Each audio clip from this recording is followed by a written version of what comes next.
Profit and loss నుంచి 68 question చూసుకున్నాం.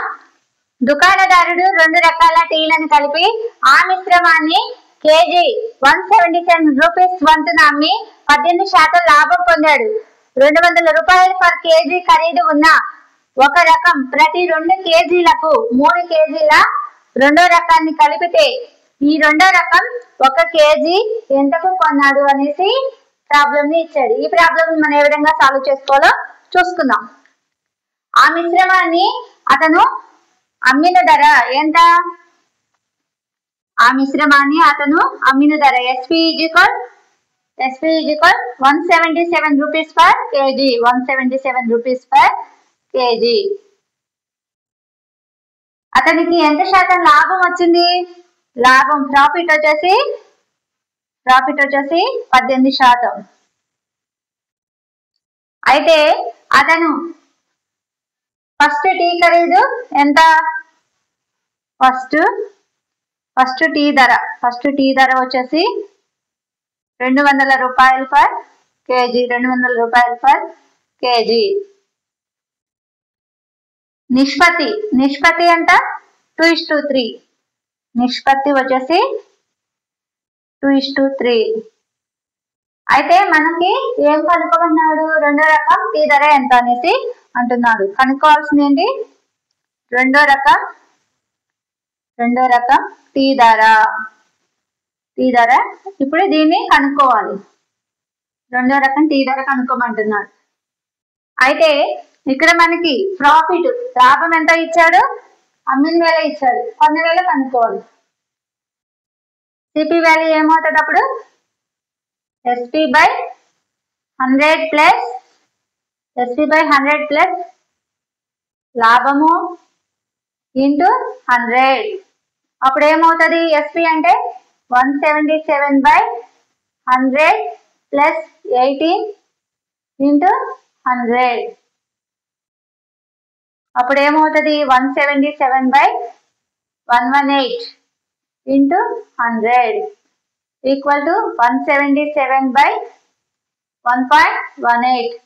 ఈ వాల్యూని సింప్లిఫై చేసినట్లయితే ఏమవుతుంది? 150.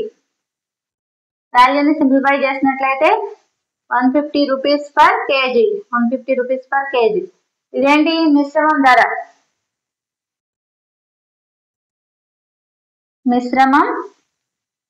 మిశ్రమం ధర సిపి ఎంత?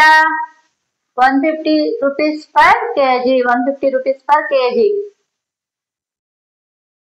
ఇక్కడ మనకి ఫస్ట్ టీ యొక్క కాంట్రిబ్యూషన్ ఎంత ఇచ్చాడు? 2. 2 నిష్పత్తి. ఫస్ట్ టీ యొక్క కాంట్రిబ్యూషన్ 2. రెండో టీ యొక్క కాంట్రిబ్యూషన్ ధర వచ్చేసి 3 ఇచ్చాడు. ఫస్ట్ టీ యొక్క కాంట్రిబ్యూషన్ 2. రెండో టీ యొక్క కాంట్రిబ్యూషన్ వచ్చేసి 3 ఇచ్చాడు.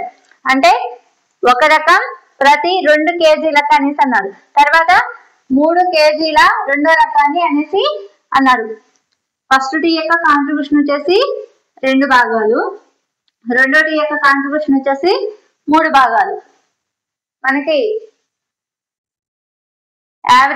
యావరేజ్ ఫార్ములా ఏంటంటే అప్పుడు యావరేజ్ ఫార్ములా ఈక్వల్ సాధారణ వెయిటెడ్ యావరేజ్ ఇచ్చినప్పుడు యావరేజ్ ఫార్ములా వచ్చేసి Q1 P1 plus Q2 P2 by Q1 plus Q2. అప్పుడు ఇక్కడ మనం వాల్యూస్ రాసుకున్నాం. P1 P2 అంటే ఏంటి? వస్తువు ధర. Q1 Q2 అంటే వస్తువు పరిమాణం లేదా బరువు అన్నది. వస్తువు పరిమాణం. ఇక్కడ మనకి యావరేజ్ ఎంత వచ్చింది? మిశ్రమం యొక్క ధర సిపి వాల్యూ వచ్చేసి 150. సిపి వాల్యూ వచ్చేసి 150. ఇప్పుడు Q1 అంటే ఏంటి? ఇక్కడ Q1 అంటే ఏమిటో రాసుకున్నాం. Q1 అంటే మొదటి వస్తువు యొక్క పరిమాణం ఎంత? 2. Q2 అంటే 3. తర్వాత P1 అంటే మొదటి వస్తువు టీ ధర. మొదటి రకం టీ ధర ఎంత? 200 రూపాయలు per KG. 200 rupees per KG. తర్వాత రెండో రకం టీ ధర వచ్చేసి మనం ఇది కనుక్కోవాలి కాబట్టి దీన్ని ఎక్స్ అనుకుందాం. రెండో రకం టీ ధర వచ్చేసి కనుక్కోవాలి కాబట్టి ఎక్స్ అనుకుందాం. ఇప్పుడు Q1 అంటే ఈ వాల్యూస్ ని సబ్స్టిట్యూట్ చేద్దాం. Q1 అంటే 2, P1 అంటే 200 ప్లస్ Q2 అంటే 3 ఇంటూ P2 అంటే ఎంత ఎక్స్. అప్పుడు Q1 Q2 అంటే 2 ప్లస్ 3 1. అప్పుడు వేసినట్లయితే సింప్లిఫై చేసినట్లయితే ఏమవుతుంది 400 plus 3x by 5 3x by 5.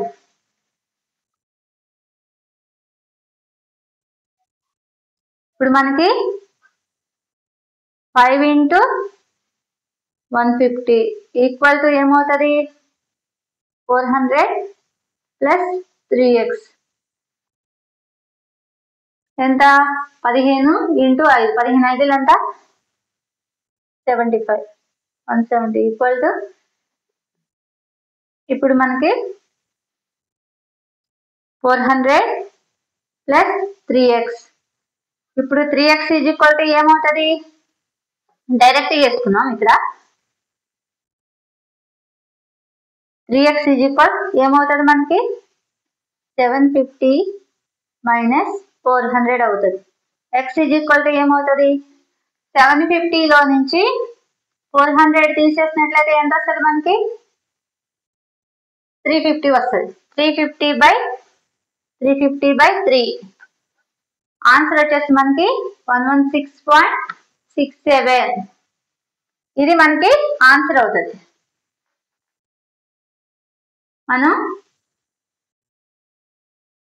116.67 rupees per KG ఇది ఆన్సర్ మనకి.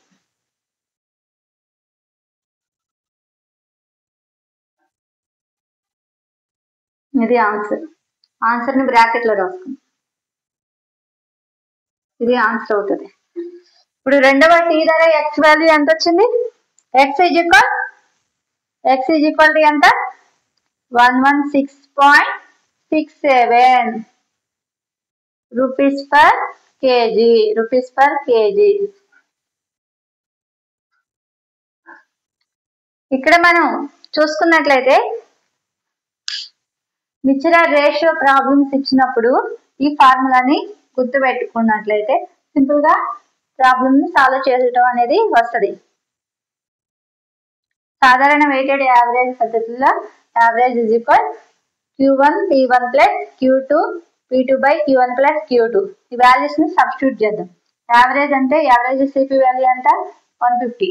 తర్వాత ఇక్కడ వాల్యూస్ P1 P2 అంటే అసలు ఏంటి అనేది తెలియాలి. వస్తువు యొక్క ధర.